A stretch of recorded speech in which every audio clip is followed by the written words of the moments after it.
Assalamualaikum warahmatullahi wabarakatuh. Bismillahirrahmanirrahim. Alhamdulillah wa syukrulillah wassalatu wassalamu ala Rasulillah. Apa khabar semua? Selamat datang ke Securities Commission Investment 2020 pada petang ini. Alhamdulillah, petang Jumaat penuh barakah dan kemuliaan, sambil ada yang santai-santai di rumah, ada yang masih di pejabat, ada yang mungkin dalam kereta sedang memandu pulang ke rumah masing-masing. Walau apa juga keadaan anda, didoakan anda semua sentiasa selamat dan sejahtera. Dan Alhamdulillah, pada petang ini kita dipertemukan dalam sesi yang seterusnya. Sebelum kita memulakan, marilah terlebih dahulu kita mulakan dengan membaca Ummul Kitab Al-Fatihah, dan kita hadiahkan buat almarhum Fadilatul Allamah Syekh Dr. Abdul Sattar Abu Ghuddah, seorang tokoh keuangan Islam dan ulama terkemuka dunia yang telah pergi meninggalkan kita pada awal pagi Jumaat ini. Al-Fatihah.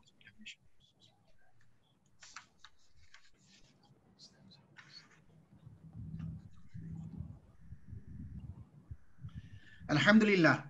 Dan bertepatan dengan suasana ekonomi dan situasi pandemik wabak COVID-19, sudah tentu kita semua sekarang ini sedang hangat berbicara mengenai ekonomi dan keuangan yang amat relevan dengan realiti kehidupan kita seharian. Pada hari ini, kita bersama-sama dalam satu forum khas, iaitu mencari keberkatan dalam pelaburan, bersama saya dan sahabat-sahabat yang lain. Saya Ustaz Ahmad Husni Abdul Rahman dari PBZ Mawib menjadi moderator, selaku moderator pada petang ini. Dan sebelum kita meneruskan, suka saya mengingatkan kepada para peserta ataupun penonton-penonton, jangan lupa untuk menyertai sesi pop quiz yang akan berlangsung post session. Selepas sesi forum kita ini berakhir, anda boleh tekan di button ataupun ikon pop quiz yang tertera di skrin anda untuk menjawab persoalan dan berpeluang memenangi hadiah-hadiah menarik seperti pelancongan ke Maldives, Istanbul. Saya baru dimaklumkan penganjur, bukan itu hadiahnya, tetapi hadiahnya berupa online vouchers, ya tuan-tuan. Sekarang zaman online, jadi hadiahnya juga online, tuan-tuan, ya. Jadi Maldives dan Istanbul tu kita simpan di dalam hati dulu. Okey, alhamdulillah. InsyaAllah pada petang ini kita cukup bertuah kerana bersama-sama kita 3 panelis yang unggul, meletup dan mantap belaka. Masya Allah, tabarakallah. Panelis pertama kita adalah yang berbahagia Dr. Kamilin Jamilin. Apa khabar Dr.? Sihat? Alhamdulillah. Alhamdulillah. Apa khabar semua? Alhamdulillah. Dan panel kita yang kedua adalah yang berbahagia Tuan Haji Muhammad Asri bin Ahmad. Apa khabar Tuan Haji? Alhamdulillah, sihat. Okey, panelis kita yang ketiga yang berbahagia Ustaz Wan Rumaizi Wan Hussein. Apa khabar Ustaz? Sihat? Alhamdulillah, terima kasih. Khabar Alhamdulillah. Ketiga-tiga panelis kita pada petang ini orang-orang yang kalau kita tengok level mereka standard dengan manusia, memang dia orang asing. Sebab tu, sebab masing-masing memang hebat dengan kepakarannya, tetapi tidak asing lagi di kalangan kita. Yang pertama sekali Dr. Kamilin Jamilin merupakan ahli majlis fatwa termuda wilayah Persekutuan dan juga negeri Perlis, merupakan pengasas Home Tahfiz DKJ. DKJ itu, dan dikenali sebagai, sebelum ni dikenali sebagai Darussadir dan Akademi Al-Khair. Sekarang ni masih lagi berkhidmat, kalau tak salah saya, di Fakulti Pengajian Quran dan Sunnah Universiti Sains Islam Malaysia USIM, nilai negeri 9, dan menjadi penasihat pelbagai badan dan institusi. Kalau kita tengok resume beliau ni, kecemerlangan tak sudah-sudah daripada awal. Alhamdulillah. Itu kehebatan yang kita berada pada petang ini. Orang yang cukup alim, orang yang cukup Masya Allah, tabarakallah. Kalau tengok tesis PhD beliau tidak mempunyai kesalahan. Tu dia. Ada 3 jilid, 1,800 judul. Ini 1,800 judul. Halaman. Tersasul pula tentang. Yang pertama, itu panelis kita yang pertama. Panelis kita yang kedua juga saya kira tidak perlu diperkenalkan lagi sebab saya anggap dia sebagai rockstar dalam dunia pelaburan. Iaitu yang berbahagia Tuan Haji Muhammad Asri bin Ahmad, berkelulusan Diploma Analisa Pelaburan, merupakan full member of the United Kingdom Society of Technical Analysts, MSTA, Certified Financial Technician, dan menerima anugerah BDREF Champions.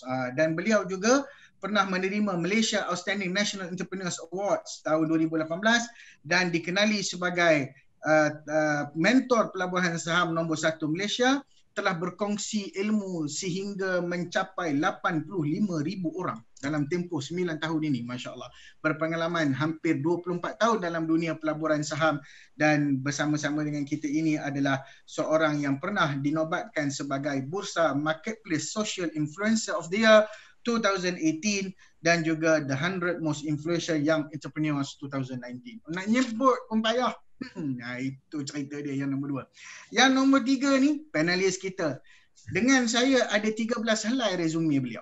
Jadi saya nak baca mana satu pun saya tak tahu. Memang begitu hebat, Masya Allah.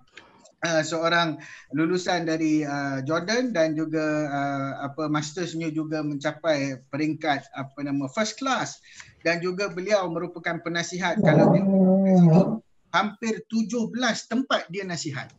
Bayangkanlah tuan-tuan, 17 tempat nasihat, teaching and training experiences pun banyak, dan lebih 66 tu dia 66 penglibatan sebagai presenter, sebagai pensyarah, sebagai pengajar, dan berpengalaman luas dalam bidang pelaburan Islam, berpengalaman luas dalam bidang perbankan Islam dan juga muamalat Islam. Masya Allah, Ustaz Wan Rumaizi Wan Hussein. Alhamdulillah pada petang ini.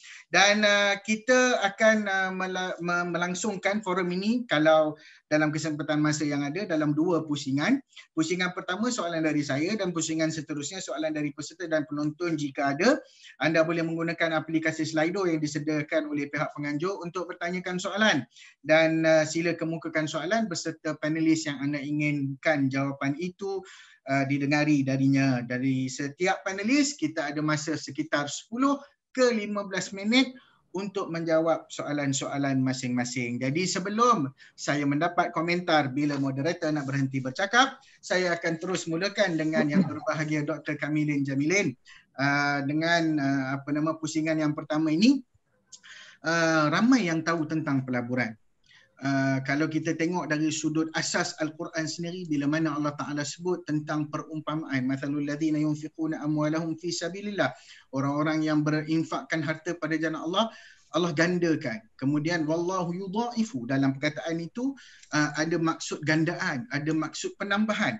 Jadi ramai tidak mengetahui sejarah dan bentuk pelaburan yang pernah wujud di zaman Nabi SAW dan aplikasi pelaburan dalam zaman sejarah Islam.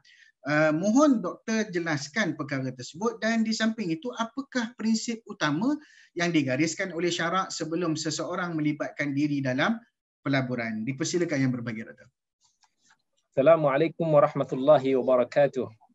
Alhamdulillahirabbil alamin wa bihi nasta'in wassalatu wassalamu ala rasulihil amin nabiyina Muhammadin sallallahu ala alihi wa ashabihi ajma'in. Rabbi shrah li sadri wa yassir li amri wahlul 'uqdatam min lisani yafqahu qawli, amma ba'd. Alhamdulillah, kita bersyukur kepada Allah yang telah mempertemukan kita dalam platform ini, walaupun mungkin asalnya kita dijadualkan untuk bertemu secara fizikal, tapi qadarullah yang telah menentukan keadaan kita sekarang, yang kita, kalau kita tak mampu untuk nak melakukan yang terbaik, kita tidak meninggalkan kesemuanya. Jadi alhamdulillah hari ini saya berbesar hati juga kerana bersama dengan para panelis, moderator yang hebat, Tuan Haji Ahmad Husni Al-Fadil, Syekh yang dikenali ramai, Tuan Haji Muhammad Asri yang sudah diperkenalkan tadi, dan kebetulan semalam pun saya ada terbaca sikit tulisannya di Facebook. Moderator orang yang paling layaklah untuk nak bercerita tentang urusan pelaburan ni, Ustaz Wan Rumaizi, yang tak asing lagi dalam dunia kewangan Islam dan merupakan insan yang lebih utama juga daripada saya untuk berbicara tentang soal sebegini. Tapi alhamdulillah, bila kita sebut tentang pelaburan, ini adalah satu topik yang ramai orang yang akan excited, ramai orang happy. Memanglah sebab apa-apa yang membabitkan keuangan manusia ni, dia akan mudah tertarik. Orang kita ni antara dua topik yang selalu menjadi magnet untuk nak dia minat, satu topik keuangan, satu lagi topik misteri, ataupun kadang-kadang cerita-cerita misteri, mistik. Ini cerita yang orang-orang kita suka. Tapi orang cerita pasal pelaburan, especially dalam keadaan ekonomi kita pun yang tidak begitu menentu, baik dan buruk, masyarakat kita berbicara, ini semua menunjukkan sebenarnya rakyat kita ni semakin celiklah kita kata dan faham tentang pentingnya pelaburan dalam kehidupan. Cuma kadang-kadang kita tak berhati-hatilah dengan skim-skim pelaburan yang ada sampai kita mencari skim pelaburan yang tidak patuh syariah, ada juga yang terlibat dalam scam-scam dan umpamanya. Allah Azza wa Jalla sebut dalam Al-Quran, ya ayyuhalladzina amanu taqullaha wa dharu ma baqiya minar riba. Allah kata, wahai orang yang beriman, bertakwalah kepada Allah dan tinggalkanlah apa-apa yang berkaitan dengan riba sekiranya engkau beriman. Dan sekiranya tidak, fa'dhanu biharbin minallahi wa rasulih. Izinkanlah, sesungguhnya kamu telah memberi keizinan untuk Allah memerangi kamu. Ini satu ancaman yang dahsyat bagi mereka yang cuba mencari satu-satu keuntungan berlandaskan riba yang ditegah oleh Allah Azza wa Jalla.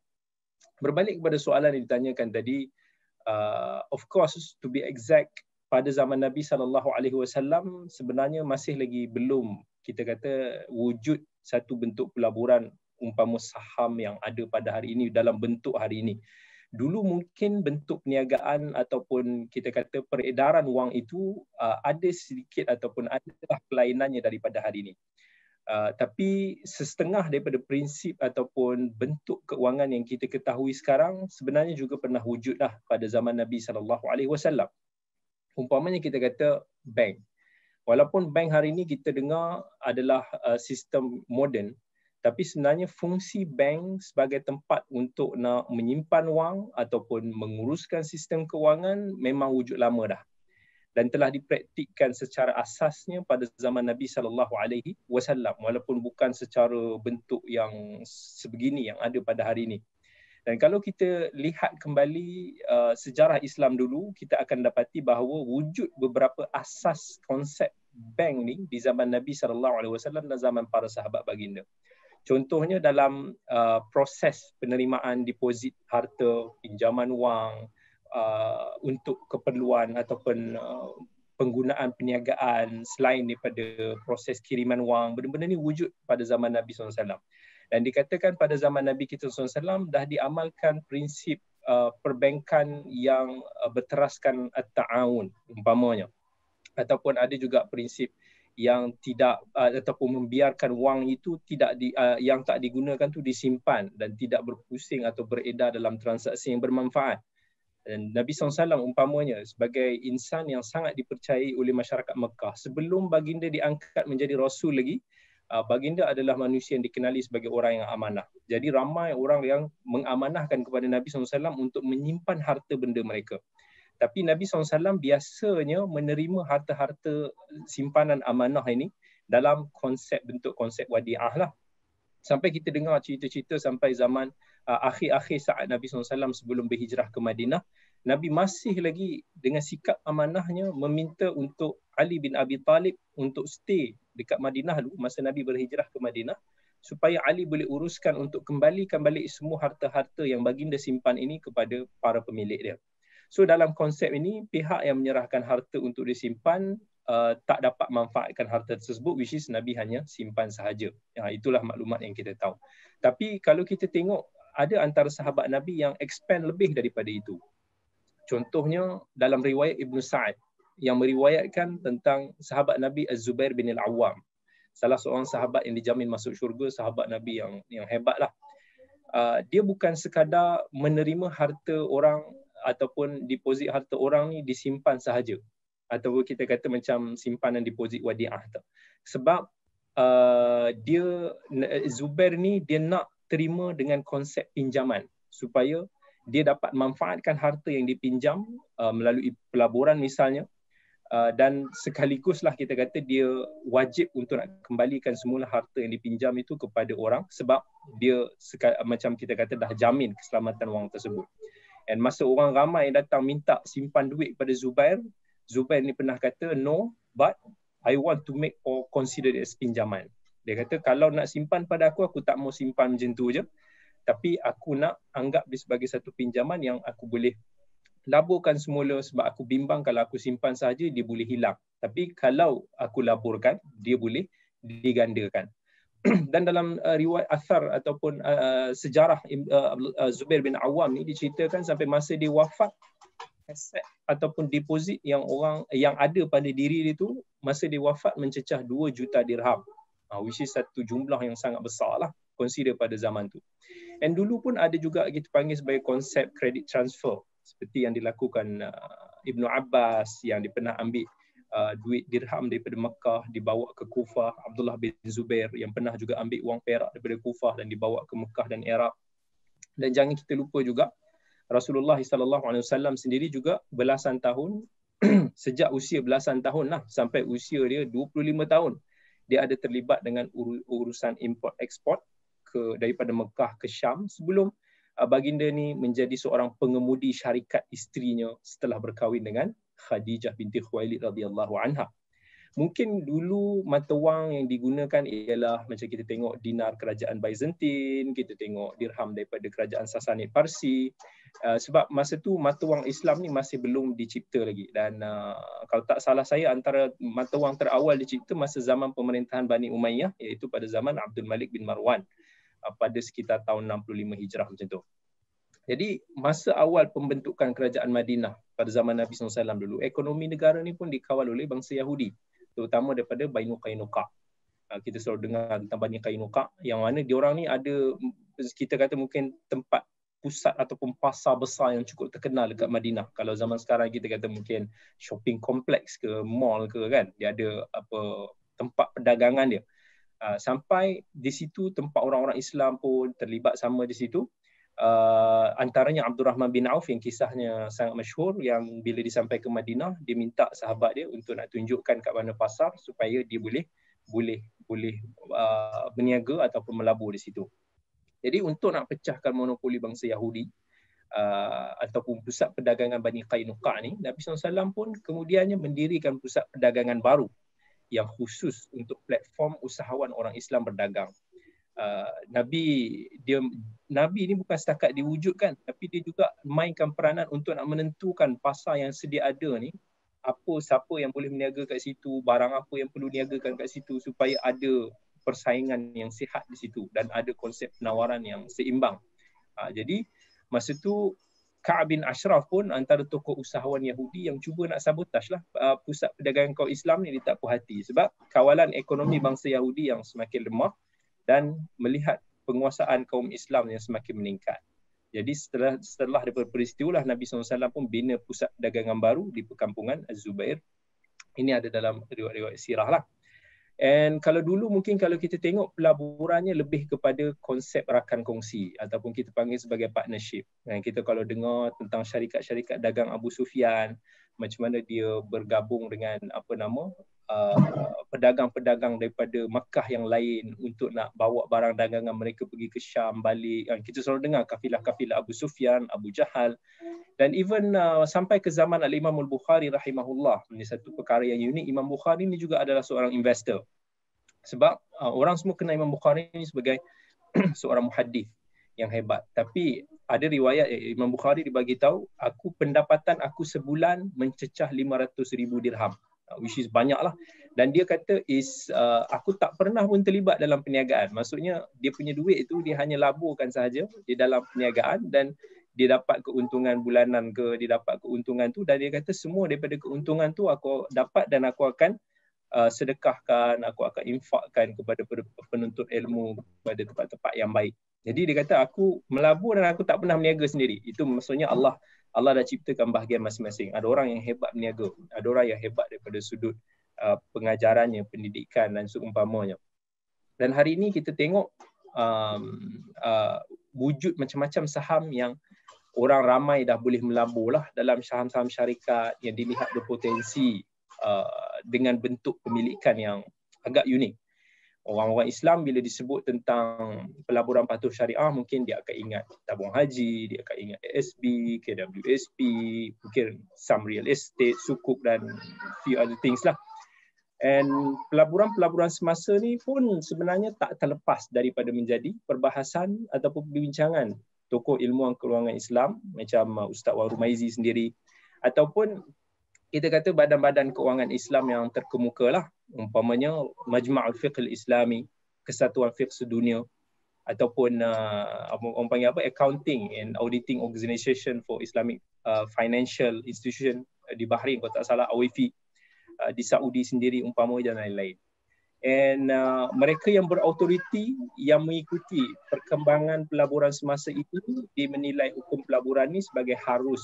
Maksudnya melabur ni asalnya adalah harus sekiranya menepati syarat-syarat dia. Jadi kita cuma kena tahu cara nak melabur, macam mana ataupun bagaimana agar pelaburan itu tidak lari daripada patuh syariah.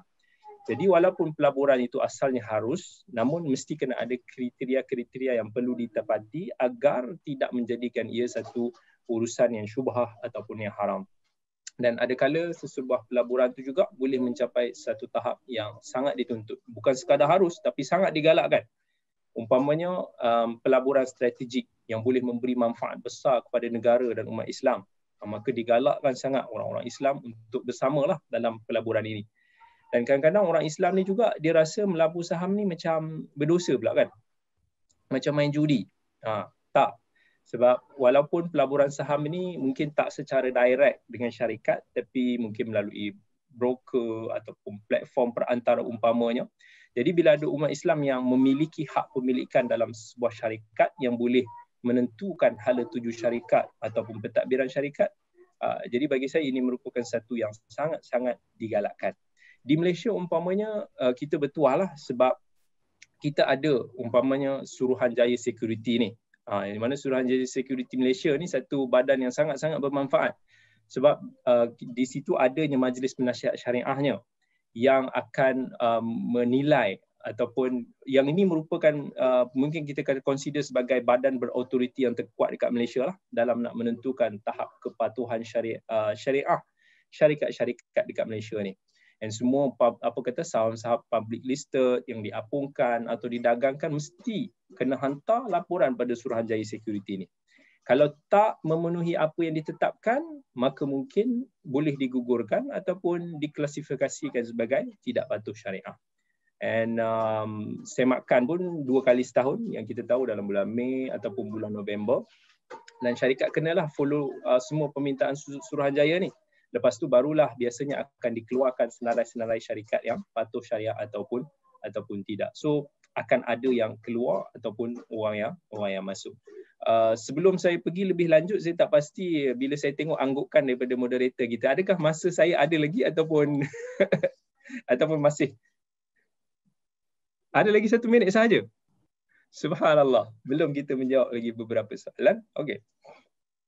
Tak apa, kita nanti kalau ada apa-apa lagi kita akan sebut lagi. Dan of course sebagai orang Islam wajib bagi kita ni untuk bagi yang nak melabur untuk nak pastikan pelaburannya tidak melanggar batasan yang telah ditetapkan oleh syarak kita. Bagi yang contohnya melabur di Bursa Malaysia, alhamdulillah Bursa Malaysia ada macam-macam lah produk pelaburan patuh syariah. And kalau tak salah Bursa Malaysia pun dah lancarkan lah beberapa tahun yang lepas lagi platform-platform pelaburan patuh syariah sepenuhnya yang pertama di dunia bagi nak kata menawarkan kepada pelabur yang ingin berurus niaga dalam produk patuh syariah, berlandaskan kepada syariah, yang mana pelabur ni dia tidak hanya melabur dalam produk pelaburan patuh syariah tapi dengan cara yang patuh syariah sepenuhnya. Jadi tak ada alasan lah untuk kita tak melabur lagi dengan secara patuh syariah. And di situ adalah broker-broker Islam yang akan membantu urusan jual beli saham patuh syariah. So para pelabur ni dia cuma kenal pasti je lah kaunter saham yang mana dia nak dan ada tanda-tanda yang patuh syariah yang telah ditetapkan. Jadi memandangkan anggukan moderator kita lebih kuat, jadi saya rasa itu satu isyarat untuk saya menamatkan dulu saya punya wala dan insya-Allah kalau ada lagi sambungannya kita boleh sambung lagi selepas ini. Kita kembalikan dulu kepada tuan moderator kita. Barakallahu fiik.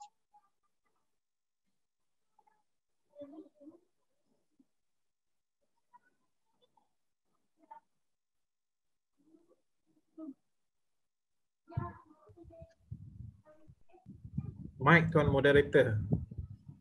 Unmute tu. Kena unmute dulu. Okey, kena unmute. Tak mute tadi, Masya Allah. Cakap sorang-sorang rupanya. Masya Allah, tabarakallah. Terima kasih Dr. Kamilin. Walabibu bil isyarati yafham. Orang yang cerdik ni dia faham isyarat ni, Masya Allah. Jadi, terima kasih dan saya tertarik dengan beberapa poin. Poin yang penting tu, yang pertama sekali adalah Nabi create market. Yang tu yang kita nampak. Satu perkara yang harus selepas ini, bagaimana orang Islam juga perlu pandai mencipta pasaran. Ya, insyaAllah supaya kita dapat menguasai dan kita mempunyai satu kedudukan keuangan yang baik. Dan perkara yang paling menarik sekali, Imam Bukhari adalah seorang investor. Ini jadi semangat sikit.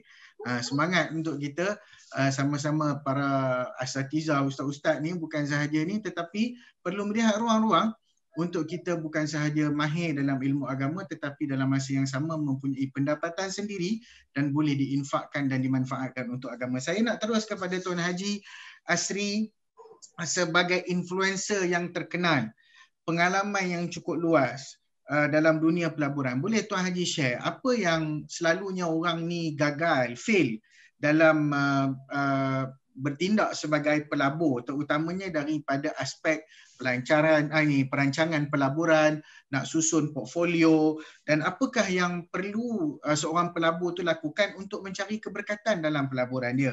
Dan di samping itu kita tidak orang kata apa, boleh lari daripada dunia pelaburan ni yang disertai oleh mereka yang bersifat menipu ni, scammers ni, kan, sampai boleh panjat dinding lari pula tu, ada tu kan. Jadi yang menyebabkan masyarakat hilang wang simpanan, hilang duit dan sebagainya, dimanipulasi, ditipu. Berdasarkan pengalaman Tuan Haji, apakah taktik-taktik biasa scam ni untuk menyebabkan orang boleh percaya dan melabur bersama mereka? Silakan Tuan Haji. Terima kasih kepada moderator Ustaz Ahmad Husni, para panel, Dr. Kamilin Jamilin dan Ustaz Wan Romaizi yang bersama kita pada petang ini. Dua soalan sebenarnya yang kalau saya faham apa yang ditanyakan oleh tuan moderator, ada dua soalan di situ. Soalan pertama berkait rapat dengan pelaburan. Apakah masalah masyarakat kita apabila terlibat dunia pelaburan ni, dan juga soalan kedua bertumpu kepada keadaan semasa yang mana kita lihat hari ini, ramai di kalangan masyarakat luar sana yang tidak dapat membezakan antara pelaburan yang sah dan patuh syariah yang ada dengan skim-skim yang menjanjikan untung bulan dan bintang.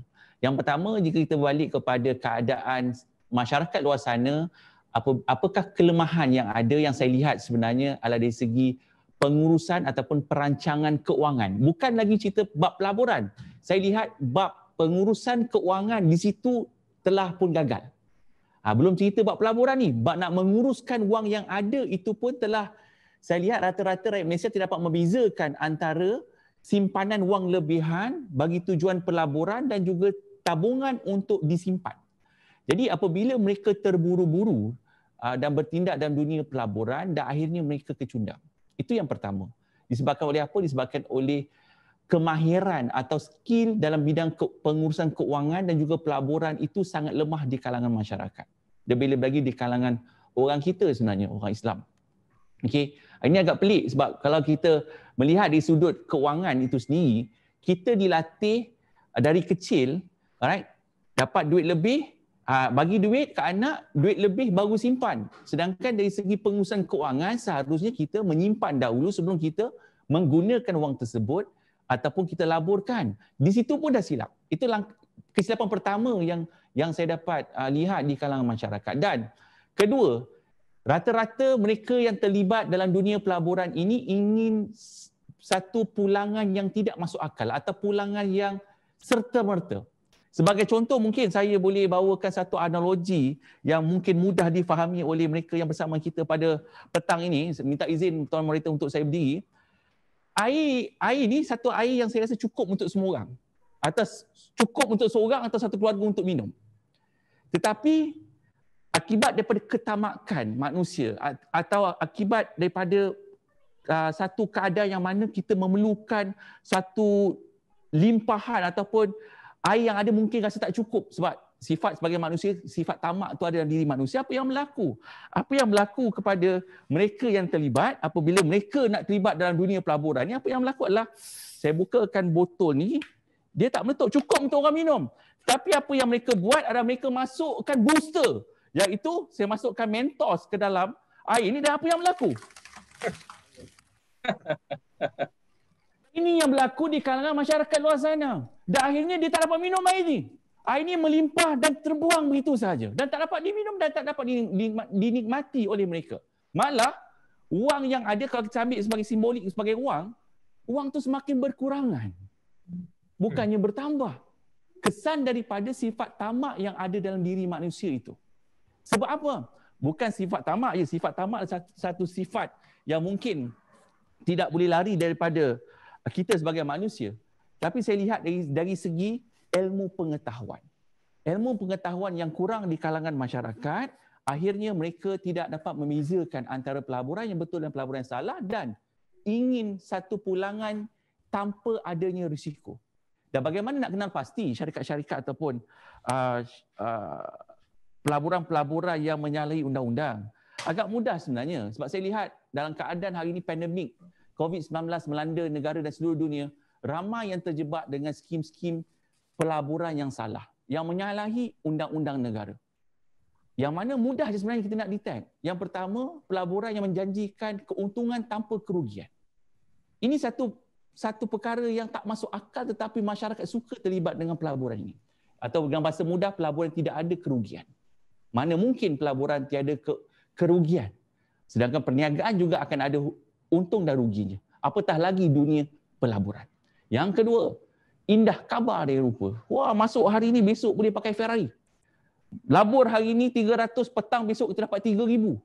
Kalau begitu mudah pelaburan yang dilakukan tanpa ada ilmu, tanpa perlu kita lakukan apa-apa, bermaksud semua orang hanya perlu duduk di rumah dan tidak perlu bekerja atau tidak perlu berniaga.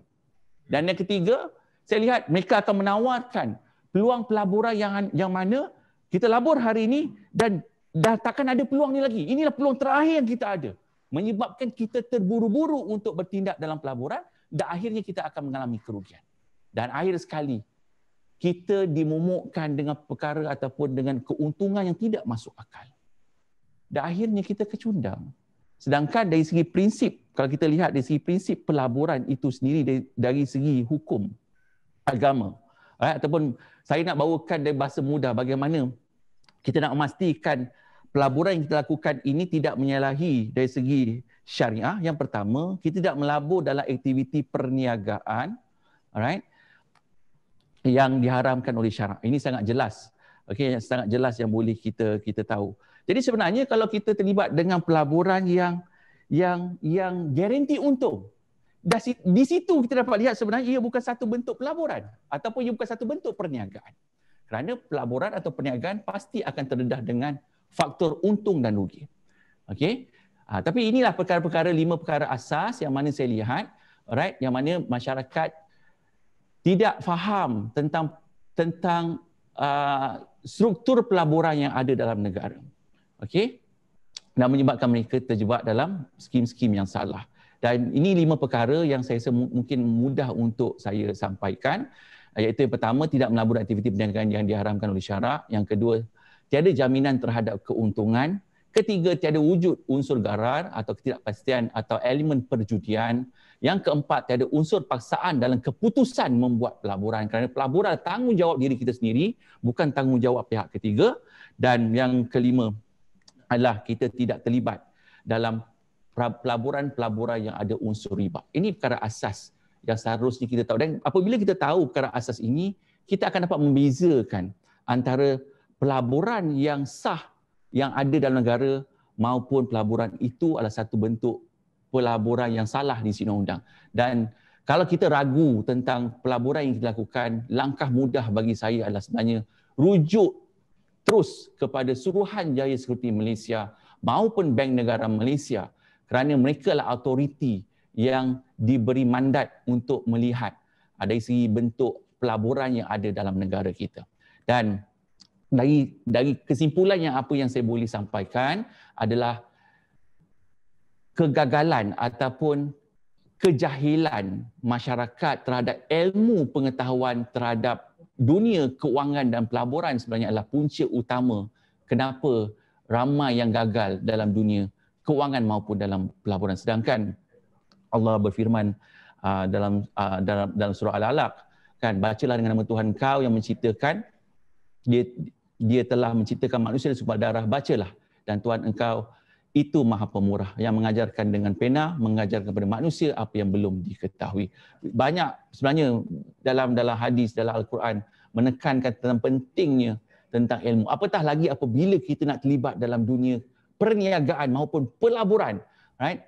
Sebab itu dalam riwayat Al-Tamizi, jangan seseorang berjual beli di pasar kami kecuali mereka yang faqih dalam agama. Menunjukkan apa? Sebelum kita terlibat dalam apa jua bentuk pelaburan terutamanya, kita harus memiliki ilmu. Kita harus mempunyai guru yang membimbing kita dalam kita ingin menggandakan wang dalam pelaburan. Dan sekali lagi, Imam Syafi'i, barang siapa inginkan dunia maka hendaklah dengan ilmu, barang siapa inginkan akhirat maka hendaklah dengan ilmu. Sebenarnya tuan-tuan, apa yang saya nak sampaikan adalah apabila kita tiada ilmu, kita tidak dapat menguruskan keuangan kita dengan baik dan kita akan terlibat dengan perkara-perkara yang salah. Tetapi apabila kita punya ilmu, insya-Allah kita dapat membezakan antara perkara yang betul dan perkara yang salah. Dan saya pas mula kepada tuan moderator untuk sesi seterusnya. Terima kasih kepada yang berbahagia Tuan Haji.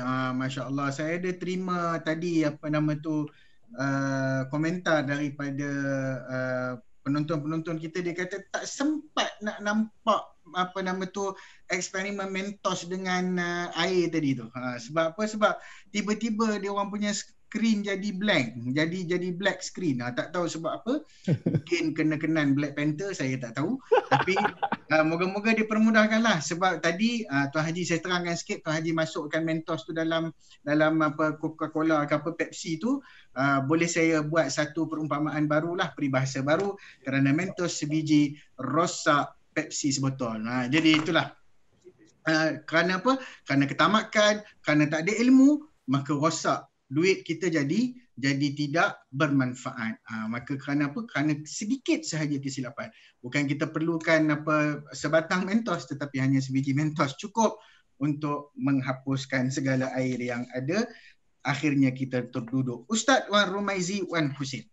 Banyak soalan-soalan ni sebenarnya dekat Slido, tapi oleh kerana kita punya masa sampai 5.30 sahaja, sebab lepas ni ada sesi yang lain. Sejak kebelakangan ini dah banyak, ialah kita tahu akhir zaman, orang-orang tidak lagi mempeduli, la yubali al-halal awil haram. Mereka tidak peduli lagi halal dan haram dalam pelaburan. Antara benda yang paling utama adalah keberkatan. Boleh tak Ustaz terangkan isu pelaburan yang sering orang salah erti? Orang anggap itu halal, sedangkan dia mempunyai unsur yang haram, terutama dari sudut aspek produk, kaedah, sistem dan isu yang berkaitan. Dan dalam kesempatan masa yang ada, boleh minta juga yang berbagai ustaz terangkan pelaburan dalam bentuk cryptocurrency. Ini ramai juga orang yang bertanya tentang cryptocurrency, dan saya tengok ustaz ada paper yang sedang disediakan untuk JAKIM tentang cryptocurrency. Apakah pandangan ulama kontemporari dan bagaimana kita nak melihat perkara ini sebagai our future investment? Silakan Ustaz. Okay, terima kasih Ustaz Ahmad Husni, Tuan Moderator yang saya hormati, Tuan Haji Muhammad Asri, dan juga yang saya segani Dr. Kamilin. Terusnya kepada para pendengar ataupun para partisipan lah. Bismillahirrahmanirrahim. Wassalatu wassalamu ala asyrafil anbiya wal mursalin wa ala alihi wa sahbihi ajma'in. Rabbi syrah li sadri wa yassir li amri wa hlul 'uqdatam min lisani yafqahu qawli. Baik, tuan-tuan yang saya hormati sekalian, soalan tu ada dua bahagian. Pertama mengenai pelaburan yang mana yang dianggap halal, dan kedua tentang cryptocurrency. Saya akan cuba untuk cover as much as possible di dalam kerangka waktu yang available ni lah. Baik, tuan-tuan yang saya hormati, sebenarnya pelaburan ni kalau kita tengok dia terlalu mudah untuk dianggap halal, terutamanya dalam COVID-19 ni, dan orang ada duit sekelah pasal moratorium ni lah. Oleh kerana tak bayar bank, maka dikumpulkan yang duit daripada moratorium itu yang sepatutnya tu, dan dicuba mencari apakah tempat-tempat yang boleh dilaburkan, dan seringkali mereka ni mudah untuk menganggap pelaburan ni sebagai halal, terutamanya apabila sesuatu pelaburan itu dijenamakan, dihiasi diperelokkan dengan istilah-istilah Islami. Perkataan-perkataan yang selalu kita terima ataupun selalu kita tengok dalam skim pelaburan ni, contohnya ada hibah, ada dimasukkan contohnya skim pelaburan Al-Ikhlas, kemudiannya ada perkataan profit sharing, kemudiannya ada perkataan mudharabah musyarakah, dan sehingga ada yang baru ni pun yang dalam sebelum PKP lah, takaful profit sharing. Tuan-tuan tak pernah ada takaful profit sharing ni, sebab takaful ni bukan untuk sharing profit, takaful ni adalah untuk protection. Jadi salah satunya apabila dimomokkan, dihiasi pelaburan itu dengan istilah Islami begini, maka dia mudah untuk untuk sebagai umpan sebagai umpan untuk ditangkap oleh para orang yang mencari tempat untuk melaburkan duit mereka. Dan terutama juga apabila pelaburan ini mudah sangat dianggap sebagai halal apabila dikaitkan dengan personaliti dakwah asatizah, para dakwah selebriti. Masya Allah, kita ada Syekh Husni dengan Ustaz Dr. Kamilin. Saya tak pasti, mungkin ada skim-skim pelaburan yang ditampal muka Syekh Ahmad Husni dengan Dr. Kamilin ni. Pernah sedangkan mereka asatizah ni tak pernah tahu menahu pun tentang hal ini. Jadi sandaran ini sama ada dalam bentuk foto superimpose ni, dan juga kadang-kadang didatangkan artikel muamalat dengan petikan-petikan quote kalam asatizah ni, ditampalkan sekali dalam marketing material. Ini skim contohnya Al-Ikhlas, ditampalkan muka Masya Allah Dr. Kamilin dan Syekh Ahmad Husni sebagai pelaris lah kita kata. Maka dia ini mudah untuk mengaburi mata para pelabur kita. Dan apatah lagi sekiranya skim ini dia menaja rancangan-rancangan agama dalam media. Rancangan agama dalam media menaja, keluar TV lah kita kata, dan juga menaja program-program umrah, haji, dan ada yang di antara mereka ni yang meletakkan gelaran-gelaran ternama Datuk Profesor Asy-Syaikh sebagai CEO pelaburan skim ni. Dia akan mudah untuk orang awam ni untuk menganggap dia halal sebab ada muka Syekh Husni ada kat situ. Jadi dan ada juga yang malah yang begitu berani untuk mewawarkan dan menghebahkan bahawa ia patuh syarak dengan pelantikan syariah advisor. Walaupun syariah advisor ilmuwan tersebut hanyalah baru diberi surat tawaran saja dan tiada tiada pengesahan daripada beliau. Semua ini ditempelkan bersama dengan apa yang Tuan Asri sebut tadi, iaitu pelaburan ROI yang too good to be true, yang menjanjikan bulan dan bintang. Itu sebagai umpan lah. Umpan dia mesti pulangan dia memang tak masuk akal. Labur RM10 besok dah jadi RM1 sebagai contoh, dan ditempelkan juga dengan istilah-istilah agama, dan juga contohnya dalam marketing punya material tu ada gambar Masya Allah Tuan Moderator Ustaz Ahmad Husni sekali.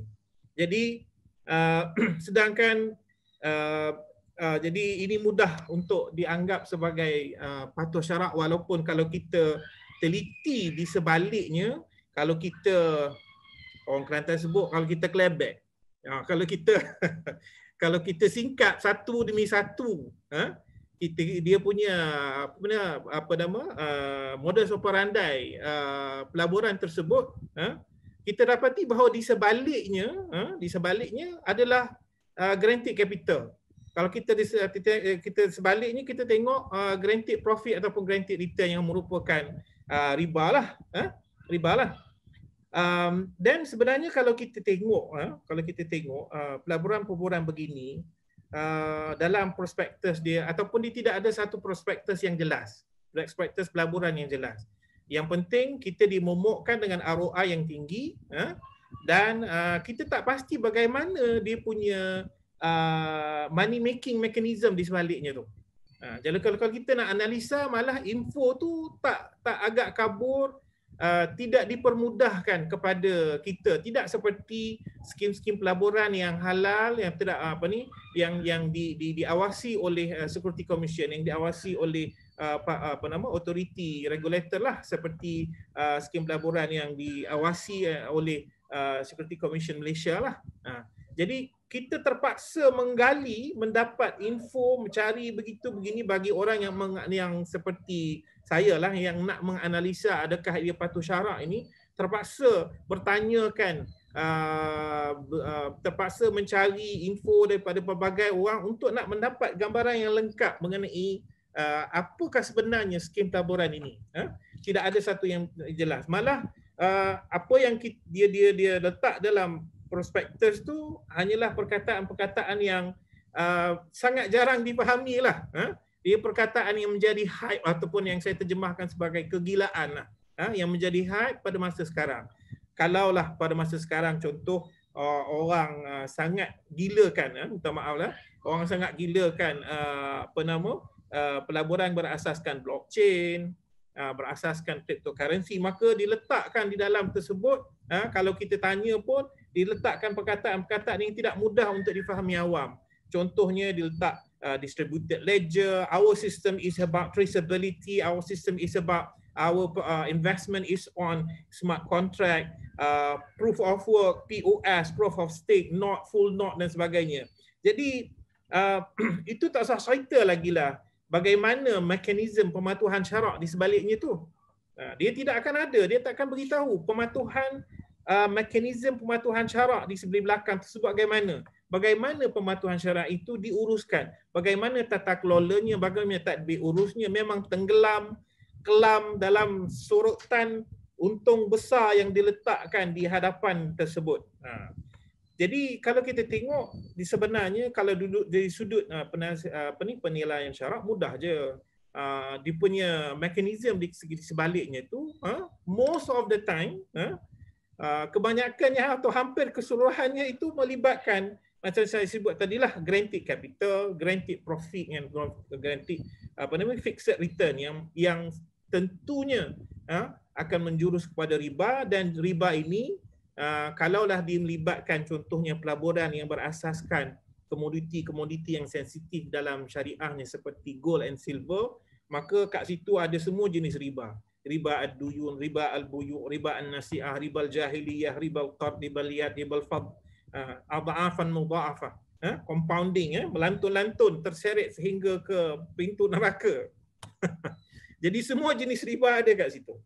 Jadi apa yang saya nak dari sudut soalan pertama ni ialah ia sangat mudah untuk dilabelkan oleh halal. Kenapa? Sebab skim tersebut masuk taja program dalam TV Al-Hijrah. Dan insentif bagi orang yang ni ditaja ke umrah ataupun haji, contohnya lah. Dan ditampal orang-orang yang masya-Allah yang telah pun diketahui ramai tentang kesolehan dan ketakwaan mereka. Selebriti-selebriti agama dan sebagainya, walaupun itu hanyalah kita kata sebagai satu fitnah sahaja. Baik. Saya pergi kepada asyakku tsani ataupun kita pergi kepada bahagian kedua soalan ini, iaitu cryptocurrency. Dia sebenarnya jawab soalan ini agak bukan sukarlah, maksud kesukaran itu hanya sebab sempitnya waktu ni. Cuma mula-mula ni kita kena bezakan dululah sendiri satu syarat mengenai cryptocurrency itu sendiri, dan secondly pelaburan yang berasaskan cryptocurrency. Kalau untuk penilaian syarak mengenai cryptocurrency ini, kita pun oleh kerana cryptocurrency ini banyak jenis.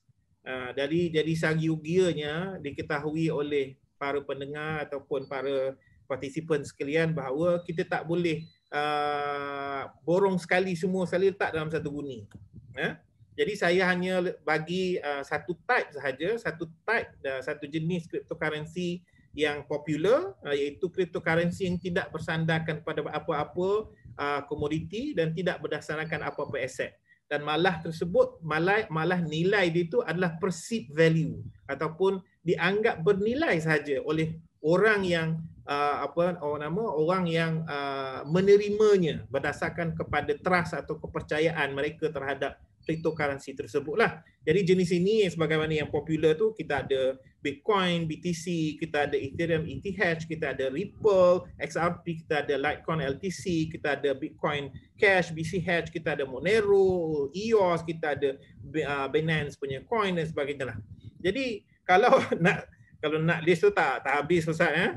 Jadi kalau dalam exchange kita boleh tengoklah jenis-jenis cryptocurrency yang tidak bersandarkan kepada apa aset, tidak bersandarkan kepada komoditi. Jenis yang ni ulama contemporary saya bagi secara ringkas. Jadi peringkat antarabangsa mempunyai pelbagai pendapat lah mengenai slide mengenai cryptocurrency ni lah. Contohnya Darul Ifta Al-Musriyah, Darul Ifta Palestin, Turki, Syekh Ali Mahyuddin Al-Qaradaghi sendiri, dan Syekh Sulaiman Ruhaili pada pendapat yang awalnya yang saya ketahui mengharamkan secara mutlak yang cryptocurrency yang tidak bersandarkan kepada mana-mana aset ini, dan betulkan saya sekiranya mereka dah mengubah.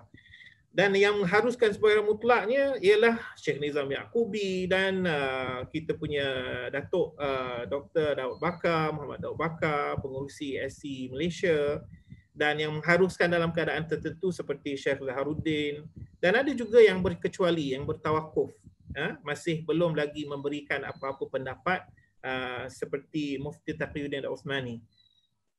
Jadi dengan pendapat yang bercampur ini, itu di peringkat antarabangsa, dan di peringkat nasional kita di bawah kelolaan JAKIM, kita telah ada buat kajian mengenai status syarak cryptocurrency yang tidak bersandar kepada aset ini, yang mana kita kata secara ringkasnya lah, saya tak pasti masa ada, maksudnya harus beramalah dengan parameter-parameter tertentu lah. Parameter ini dipanjang, salah satunya ialah orang yang nak menggunakan, nak beli cryptocurrency ini dia harus faham ekosistem di sebalik cryptocurrency ini, bagaimana dilahirkan, bagaimana dia berdasarkan apa, sebab cryptocurrency sebagai contoh Ripple, sistem dia tak sama dengan Bitcoin. Dan juga dia harus faham bahawa ada risiko di sebaliknya, dan dia harus faham bahawa dia hanya boleh diperniagakan dalam environment yang dibenarkan sahaja. Sebagai contohnya nak mudah, dalam environment yang dikawal oleh Security Commission sahaja. Okey. Itu dari sudut kepatuhan syarak lah. Dari sudut status syariah, apa status syariah kepada Bitcoin sebagai contoh. Okey. Dan untuk pelaburannya pula, maka lebih baik kalau saya bawakan tuan-puan sekalian kepada apa yang diputuskan oleh SSC, SC ataupun Syariah Advisory Council ataupun Majlis Penasihat Syariah Security Commission dalam bulan Julai baru ni, yang mana fatwa MPS ini hanya terhenti ataupun hanyalah terhenti kepada environment pelaburan cryptocurrency di dalam Malaysia yang dikawal oleh Security Commission sahaja.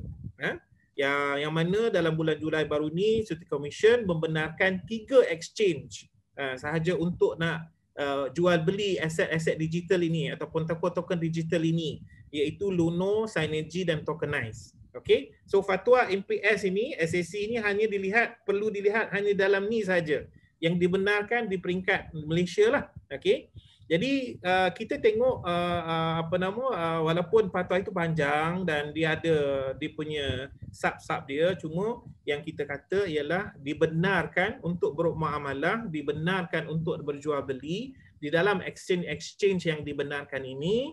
Okey. Dan hendaklah digunakan untuk tujuan yang patuh syarak lah, untuk tujuan patuh syarak, dan dikira sebagai komoditi. Dan baru ni juga minggu lepas saya juga berkesempatan untuk membincangkan isu adakah sekiranya aset digital ini sudah pun boleh kita berjual beli, maka apakah dia tertakluk juga kepada hukum zakat. maka itu juga sudah di on track discussion dan sebagainya. Saya berhenti dekat situ dulu. InsyaAllah saya InsyaAllah kalau ada soalan dan sebagainya, kita ada peluang kita bincang lagi lah. Wabillahi taufiq wal hidayah. Wassalamualaikum warahmatullahi wabarakatuh. Baik, Alhamdulillah. Terima kasih kepada Ustaz Wahab Rumaizi. Yang paling saya tertarik sekali bab zakat yang ujung-ujung tu lah. Zakat kepada kripto. Dan insya-Allah incoming juga daripada pihak pusat zakat sendiri, kajian-kajian mengenai perkara tersebut. InsyaAllah kita akan buat joint venture selepas ini. Yang pentingnya kita bersyukur kerana kita diberi masa extend sehingga lagi 15 minit kalau tak silap saya, sampai 5.45. Alhamdulillah. Sebab all the questions is pouring dalam kita punya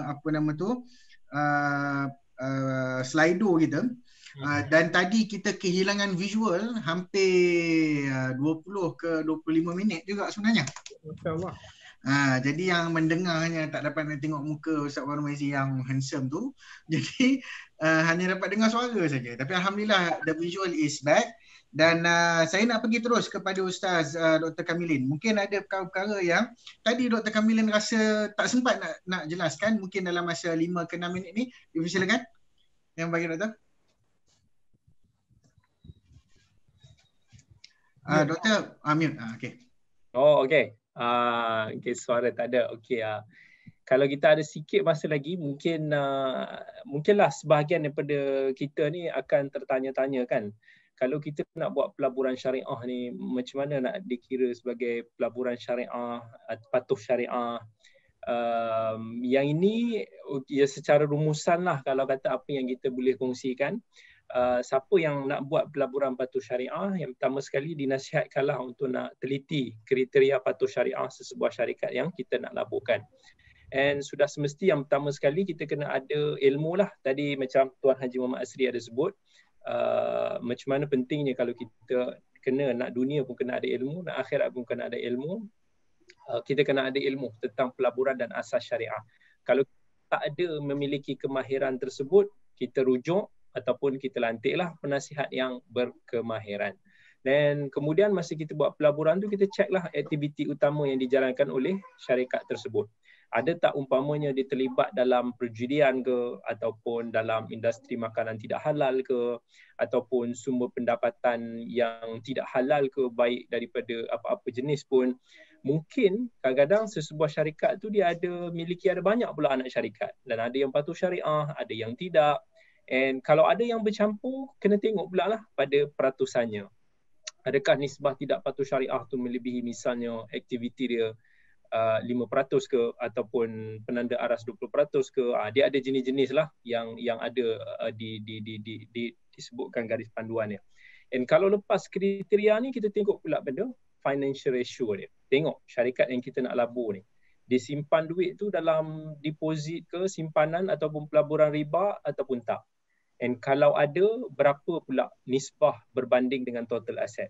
Katakan tidak melebihi 1/3, maka mungkin ianya masih boleh melepasi kriteria kedua ini sekiranya syarikat mempunyai, kita kata, hala tuju ataupun perancangan yang jelas untuk nak mengurangkan jumlah tidak patuhan syariah tu. Ini macam kes yang berlaku pada perbincangan tentang kepatuhan syariah ASB dulu dalam mesyuarat fatwa dulu. Dia nak tengok bila dah sampai, bila syarikat tu ada tak dia punya maslahatnya, kemudian macam mana dia punya hala tuju kehadapannya, apakah kekangan-kekangan dia setiap tahun, adakah akan berkurangan dia punya nisbah tidak patuh syariah tu, dia akan refer balik. And kemudian kita akan tengok pada kadar sama ada syarikat tu ada capital ataupun pinjamannya yang berlandaskan riba contohnya ataupun tak ada. Jadi sama seperti tadi, sekiranya tidak melebihi kadar 1/3, which is dalam 33.3% tu, daripada kadar total segala-galanya, mungkin dia boleh dinilai sebagai patuh syariah. Cuma kadar-kadar ni biasalah adalah penetapan daripada badan-badan berautoriti, tapi dari segi peringkat perbincangan peratus tu mungkin adalah khilaf-khilaf, sebab nak menentukan kadar banyak ataupun kurang itu dia tak ada satu penanda aras yang betul-betul membabitlah kat situ. Jadi itulah kalau kata ada yang bertanya-tanya tentang macam mana kita nak tahu kriteria pelaburan pada syarikat atau equity yang patut syariah ataupun tidak. So itu antara rumusan yang kita boleh tengok bersama. Wallahu alam. Terima kasih kepada yang berbahagia Ustaz Dr. Kamilin Jamilin. Okey, soalan yang saya nak ambil satu soalan untuk Tuan Haji. Okey. Nanti sekejap. Nak pilih soalan ni banyak sangat soalan-soalan mengenai saham ni. Okey. Okey, sekejap ya. Oh, banyak-banyak.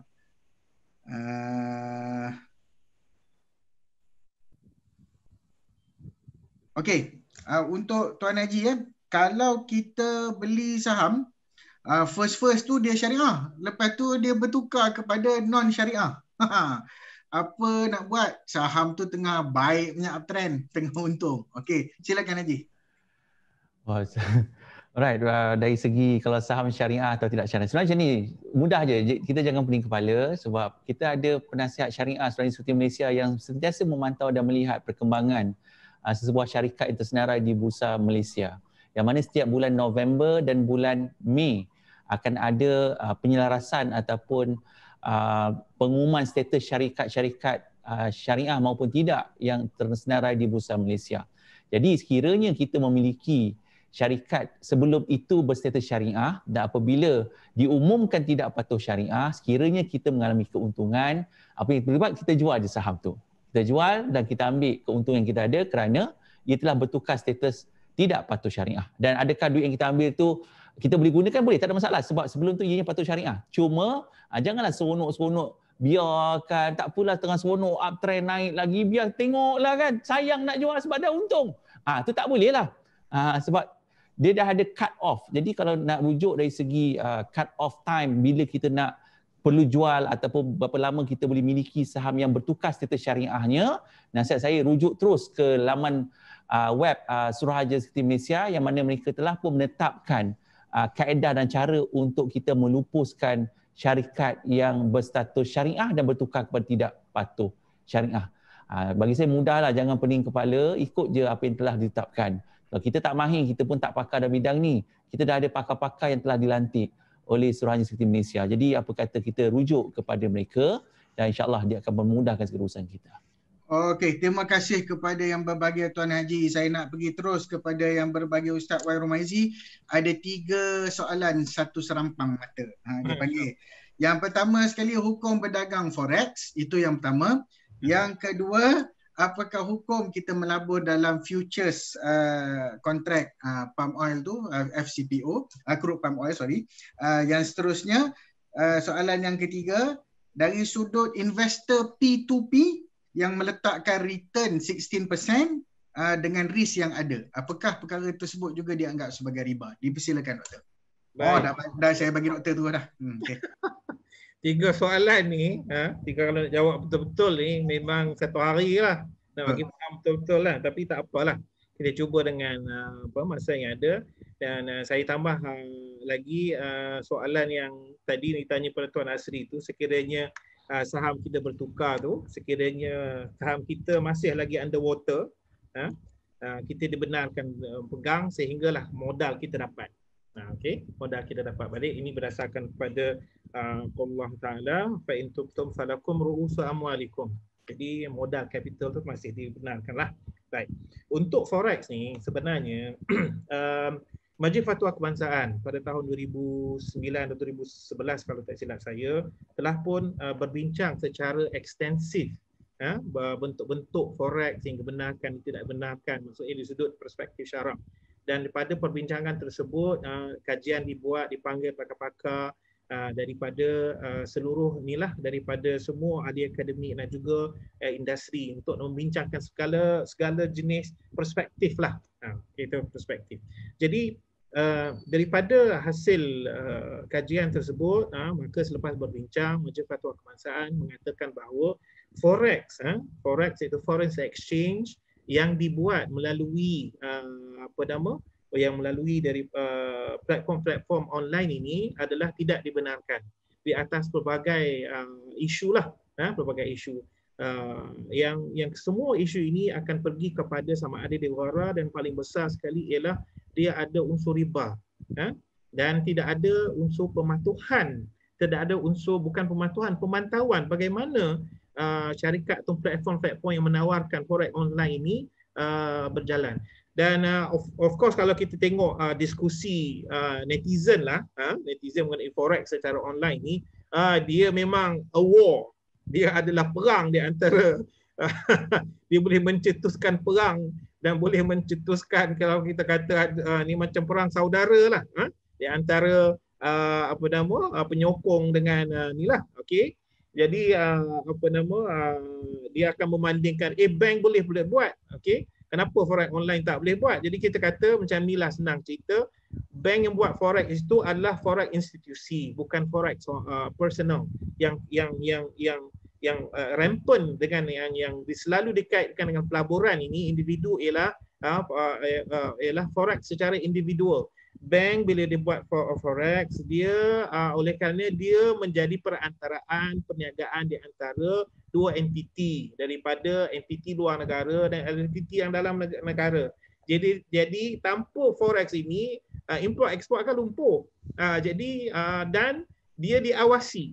Dia diawasi oleh sepenuhnya oleh bukan setakat syariah advisor di peringkat bank, juga syariah advisor di peringkat regulator, bank negara dan SC. Okey. Baik. Itu secara ringkasnya.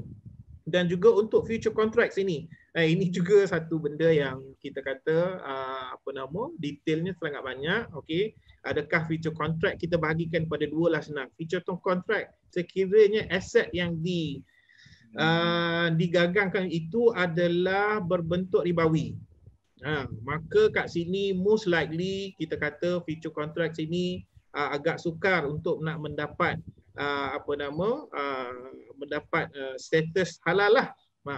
Artian ribawi sebab dia kena trade on spot, dia kena secara lani, tanpa tangguh dan sebagainya. Jadi sekiranya future contract ini adalah berkaitan dengan item-item yang tidak ribawi atau komoditi lain, setakat yang saya jumpa, setakat yang kami duk berbincang ni, future contracts ini, swap dan sebagainya ini, juga untuk nak mengatakan dia betul-betul patuh syarak juga sukar.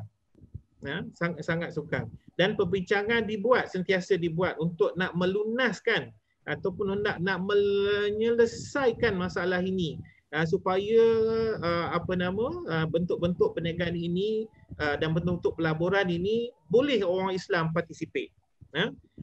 Most likely ialah di sana yang dibincangkan dalam future contracts ini ialah adakah barang yang kita dagangan itu tersebut hak milik kita, dan hence di mana jadi oleh sebab itu bila kita bukan barang hak milik kita dan kita tak ada milkiah daripadanya, kita tak ada hak untuk tasarruf padanya, yang mana juga kita tak dapat pasti bahawa kita dapat menyerahkannya, sebab dia future jadi dekat sana ada risiko yang sangat besar untuk dari segi penyerahannya, dari segi kobatnya, dari segi surut milki atamnya dan sebagainya lah. Baik, untuk P2P untuk P2P financing ini ataupun P2P apa tadi ni P2P pelaburan ya. Pelaburan, ya. Betul. Equity sama ada dia return berapa, letaklah 60% ke berapa persen ke. Kalaulah yang persen itu hanyalah indikatif sahaja, sebagai indication, yang mana indication ni sebab kita orang berniaga dia tahu dah syarikat dia kalau dia berniaga biasanya dengan keadaan ekonomi macam ni, dengan demand macam ni, dengan supply macam ni, dengan aku punya saingan macam ni, mas contoh dah out. Tinggal Asia saja sebagai contoh ni contoh saja. Jangan kecam saya lepas ni nak kecam Ustaz Usni. Contoh saja ya. Jadi mas dah out dah ni, aku dah mungkin kita dah monopoli dan sebagainya. So indikatif ni kita akan dapat 20% contoh. Sekiranya dia bukan dia ialah indikatif yang kita boleh bagi kepada pelabur kita indicatively sebagai satu benchmark rujukan sahaja yang tidak mengikat. Yang tidak mengikat. Yang apa maksud tidak mengikat? Mengikat maksudnya kalau saya tak bagi 16% ini, pelabur tiada hak untuk saman saya dan pelabur tak ada hak untuk menuntut baki persen yang tidak diberikan. Dia tidak menjadi akumulatif. Maksudnya kalau tahun ni kita letak 60% dan tahun ni hanya 10%, 6% yang balance tersebut tidak dibawa ke hadapan. Tidak dibawa ke hadapan yang mana dia boleh tuntut pada tahun depan pula. Tidak menjadi kumulatif, maka safe to say that secara ini ada disclaimer sikit secara sepintas lalunya dengan syarat-syarat yang lain, okey, maka dia adalah patuh syarak berdasarkan kepada perspektif return ni saja. Indikatif return ni saja. Perspektif lain dia kena full patuh kepada parameter core business dia bermacam mana yang Dr. Kamilin sebut tadilah. Okey. Saya harap penjelasan ringkas ini dapat memenuhi cita rasa lah. Okey, terima kasih. Mantap, tepat, dan terima kasih kepada ketiga-tiga panelis yang berbahagia, Dr. Kamilin Jamilin, Tuan Haji Muhammad Asri Ahmad dan Ustaz Wan Rumaizi atas perkongsian-perkongsian yang saya kira cukup bermanfaat kepada anda semua. Untuk mengetahui dengan lebih lanjut prasyarat dan sebagainya, boleh layari website Suruhanjaya Security untuk mengetahui syarat-syarat pelaburan yang patuh syariah dan seumpamanya, cryptocurrency yang telah dibenarkan untuk diperdagangkan dan sebagainya. Semua itu ada terdapat di laman web Suruhanjaya Security. Terima kasih atas peluang dan ruang yang diberikan dalam program InvestSmart 2020 ini. Semoga anda semua mendapat manfaat dan jangan lupa untuk anda menyertai sesi pop quiz yang akan berlangsung di selepas forum ini berakhir, dan boleh tekan di ikon pop quiz tersebut untuk menjawab persoalan-persoalan ataupun quiz yang disediakan. Dan kepada nak menunaikan zakat, jangan lupa layari www.zakat.com.my.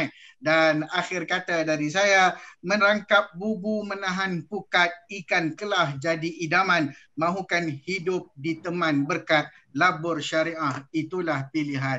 Sekian dulu, terima kasih atas kesudian anda semua. Wabillahi taufik. Wassalamualaikum warahmatullahi wabarakatuh. Waalaikumsalam.